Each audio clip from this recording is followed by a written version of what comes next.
একটু পরপরই বদলে যাচ্ছে আকাশের রং। কখনো মেঘে ঢেকে যাচ্ছে চারপাশ, আবার হঠাৎ নেমে আসছে বৃষ্টি। এর সঙ্গে দমকা হাওয়া আর বজ্রপাতের শব্দে ভাঙছে নীরবতা। বর্ষার এমন চঞ্চল আবহেই কাটছে দিন, আর সামনে পরিস্থিতি আরও বদলাতে পারে। আবহাওয়া অধিদপ্তরের পূর্বাভাস বলছে, রাজধানী ঢাকা সহ দেশের বিভিন্ন এলাকায় বৃষ্টি ও বজ্রবৃষ্টির প্রবণতা আগামী কয়েকদিনও অব্যাহত থাকতে পারে। কোথাও কোথাও হতে পারে মাঝারি থেকে ভারী বর্ষণ।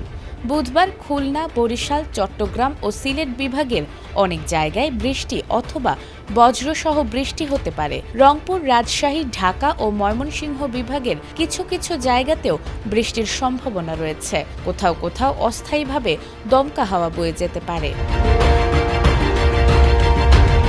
রাজধানীতেও থাকতে পারে মেঘলা আবহাওয়া।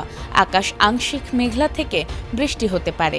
দক্ষিণ বা দক্ষিণ পূর্ব দিক থেকে ঘন্টায় ৮ থেকে ১২ কিলোমিটার বেগে বাতাস বইতে পারে। তবে দিন ও রাতের তাপমাত্রায় বড় কোনো পরিবর্তনের সম্ভাবনা নেই। আধুনিক জেনারেল হাসপাতাল ও উন্নত প্রযুক্তি এবং অভিজ্ঞ চিকিৎসক দলের নিরলস প্রচেষ্টায় আমরা আছি আপনার পাশে।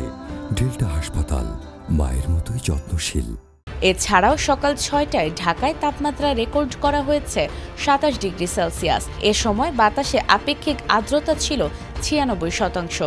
গত ২৪ ঘন্টায় দেশে ৫ মিলিমিটার বৃষ্টিপাত রেকর্ড হয়েছে। আর গতকাল দেশের সর্বোচ্চ তাপমাত্রা ছিল ৩৫.৫ ডিগ্রি সেলসিয়াস। তবে বৃষ্টির এই ধারা শুধু বুধবারেই সীমাবদ্ধ থাকছে না। বৃহস্পতিবার থেকে শনিবার পর্যন্ত দেশের বিভিন্ন এলাকায় বৃষ্টি ও বজ্রবৃষ্টি হতে পারে। এর মধ্যে বৃহস্পতিবার খুলনা, বরিশাল ও চট্টগ্রাম বিভাগের কোথাও কোথাও মাঝারি ধরনের ভারী থেকে অতি ভারী বর্ষণ হতে পারে। শুক্রবারও একই ধরনের পরিস্থিতি থাকতে পারে। শনিবারও এসব বিভাগ সহ দেশের বিভিন্ন অঞ্চলে বৃষ্টির সম্ভাবনা রয়েছে।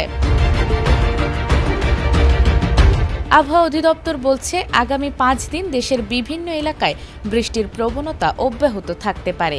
বিশেষ করে খুলনা, বরিশাল ও চট্টগ্রাম বিভাগের কিছু এলাকায় ভারী বৃষ্টির সম্ভাবনা রয়েছে। সব মিলিয়ে বর্ষার মেঘ এখনও কাটছে না, বরং আগামী কয়েকদিন দেশের বিভিন্ন অঞ্চলে বৃষ্টি, বজ্রপাত ও দমকা হাওয়ার মধ্যেই থাকতে হতে পারে।